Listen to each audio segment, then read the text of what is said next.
संसाधनों में सुधार। कक्षा 9 विज्ञान अध्याय 15। परिचय। भोजन जीवन के लिए आवश्यक है। गुणवत्ता और मात्रा में सुधार की आवश्यकता। कृषि और पशुपालन मुख्य भूमिका निभाते हैं। फसलों के प्रकार। खरीफ फसलें वर्षा ऋतु में उगाई जाती है जैसे धान, मक्का। रबी फसलें सर्दियों में उगाई जाती है जैसे गेहूँ, सरसों। फसल उत्पादन में सुधार। पोषक तत्व प्रबंधन। सिंचाई की तकनीकें। फसल चक्रण, मिश्रित अंतर फसल चक्रण।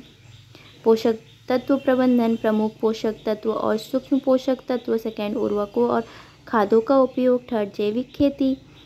सिंचाई की विधियाँ। पारंपरिक चैन पंप, आधुनिक स्प्रिंकल ड्रिप प्रणाली। जल संरक्षण का महत्व। फसल चक्रण, मिश्रित फसल, अंतर फसली खेती, फसल चक्रण, कीट नियंत्रण और मिट्टी की उर्वरकता में सहायता।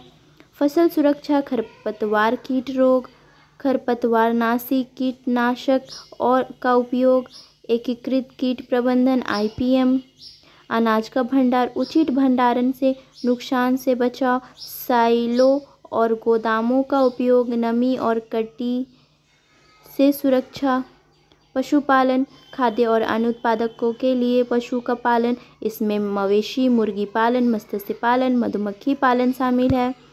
पशुपालन, दूध उत्पाद और कार्य करने वाले पशु, उचित आश्रय, भोजन, रोग नियंत्रण।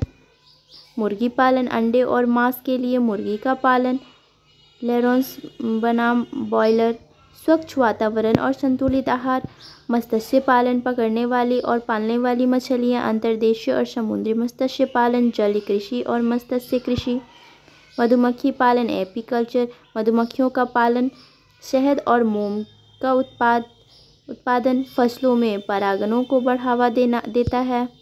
सारांश। फसल और पशु पालन में सुधार आवश्यक। वैज्ञानिक तकनीकों का उपयोग, सतत कृषि की लक्ष्य। धन्यवाद।